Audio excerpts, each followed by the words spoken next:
করছে না, মামলা মানিজ্য করছে না, তারা জানে এগুলা করা খারাপ। যদি কেউ ভুল কোনো হয়ে যান, তাদের কাছে বিনয়ী হলো, প্লিজ বন্ধুগণ, এতগুলা জীবনের প্রতি যারা চলে গেলেও আমাদেরকে এই পরিবর্তনটা এনে দিয়ে গেলেও, যেটাকে স্বাধীনতা বলা হয়েছে, যার কারণে আপনি কথা বলতে পারছেন, আমি কথা বলতে পারছি না, স্বস্তিতে একটু ঘুমাতে পারছি, তাদের প্রতি মেহেরবানি করে প্লিজ প্লিজ অ্যান্ড প্লিজ একটু শ্রদ্ধা দেখান, একটু সম্মান দেখান। আর কেউ চাঁদাবাজি করবেন না। এখানে মেজরিটি মাইনরিটি বলতে কিছুই নেই, সব ধর্মের মানুষগুলো দিয়ে বানানো এবং যাদেরকে গুম করা হয়েছিল এবং এখনো গুম করে রাখা হয়েছে, এর দুটি অপরাধের অবশ্যই বিচার হওয়া লাগবে। বাকিগুলার বিচার আস্তে আস্তে হোক, আমাদের আপত্তি নেই, কিন্তু অগ্রাধিকার দিয়ে দুইটার বিচার করা যায়। এটা এই কারণে প্রতিশোধ নেওয়ার জন্য, বরঞ্চ মানব সমাজকে কলঙ্ক মুক্ত করার জন্য। কেউ খুন করলে, খুনি হলে তার পরিবর্তে কি হবে, এটা যেন সবাই দেখে, এখান থেকে শিক্ষা নিয়ে এই জন্য, আর তারা যেন তাদের সত্যিকারের কাজের পাওনাটা ঠিক মতো পায়, তাই অতএব বিচারটা আমরা চাই।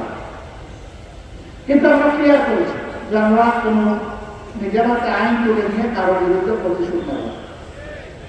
আমরা দেশকে ভালোবাসি বলেই 5ই আগস্টে আমরা বলেছিলাম আওয়াজ দিয়ে আমাদের সহকর্মীদেরকে, জানি আমাদের অন্তরে অনেক ব্যথা, অনেক কষ্ট, অনেক দুঃখ, আমাদের নেতৃবৃন্দকে আমাদের থেকে কেড়ে নেওয়া হয়েছে, সবগুলো অফিস সিলগালা করে রাখা হয়েছে, দলের নিবন্ধন বাতিল করে দেওয়া হয়েছে, শেষ মুহূর্তে দিশাহারা হয়ে আমাদেরকে নিষিদ্ধ ঘোষণা করা হয়েছে। এই কাজগুলো আর কারো ক্ষেত্রে ঘটনা। আমি জানি, আমরা জানি আমাদের অন্তরের অনেক কষ্ট, কিন্তু দেশকে, মানুষকে আমরা ভালোবাসি। এই ভালোবাসার জায়গা থেকে আমরা অনুরোধ করছি, সবাই শান্ত থাকুন, ধৈর্য ধরুন এবং দেশ গড়ায় অংশগ্রহণ করুন। শিয়া বাটার ও ভিটামিন ই সমৃদ্ধ lily glam beauty soap. Lily, always beautiful. আলহামদুলিল্লাহ, সারা দেশে কোথাও আমাদের কাছে এই ধরনের নাই যে আমাদের কর্মীরা ঝাঁপাইয়া করছে কোনো বালুমহল, জলমহল, অথবা কোনো হাট বাজার, অথবা কোনো স্ট্যান্ড, অথবা ফুটপাথ, রাস্তাঘাট, এটা দখল নেওয়ার জন্য ঝাঁপাইয়া করছে, এই রকম কোনো অভিযোগ নেই। এটি আমাদের কৃতিত্ব নয়, যিনি আমাদেরকে এই তৌফিক দান করেছেন সেই আল্লাহ রাব্বুল আলামিনের কৃতিত্ব। এই জন্য তার দরবারে আরেকবার মুখশিরে শুকরিয়া রাখি, আলহামদুলিল্লাহ। আমাদের কর্মীরা চাঁদাবাজি করছে না, মামলা মানিজ্য করছে না, তারা জানে এগুলা করা খারাপ।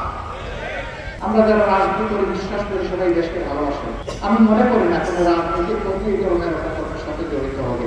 যদি কেউ ভুল কোনো হয়ে যান, তাদের কাছে বিনয়ী হলো, প্লিজ বন্ধুগণ, এতগুলা জীবনের প্রতি যারা চলে গেলেও আমাদেরকে এই পরিবর্তনটা এনে দিয়ে গেলেও, যেটাকে স্বাধীনতা বলা হয়েছে, যার কারণে আপনি কথা বলতে পারছেন, আমি কথা বলতে পারছি না, স্বস্তিতে একটু ঘুমাতে পারছি, তাদের প্রতি মেহেরবানি করে প্লিজ প্লিজ অ্যান্ড প্লিজ একটু শ্রদ্ধা দেখান, একটু সম্মান দেখান।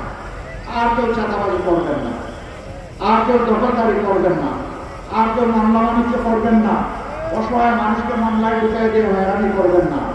এ কোনো দলের হলেও না, যদি সে অসহায় হয়, যদি সে কালকে করে তার নামে 100 বার মামলা করেন, আমার কোনো আপত্তি নেই, কিন্তু নিরীহ একটা মানুষকে আপনার মামলার তালিকায় দিতে হবে না, এফআইআর দিতে হবে।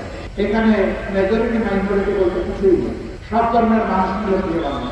বাংলাদেশের সংবিধান সবাইকে সমান অধিকার দিয়েছে, আমাদের সংবিধান যে অধিকার দিয়েছে, আমার ওই ভাইয়ের যে অধিকার, আমার সে এখন কথা উঠে তারা যদি মর্যাদা নাগরিক হবে, তো বিভিন্ন সময় মন্দির, মঠ, প্যাগোডা, চার্চ কেন বাধা দিতে হবে, সে তো আমারও কথা।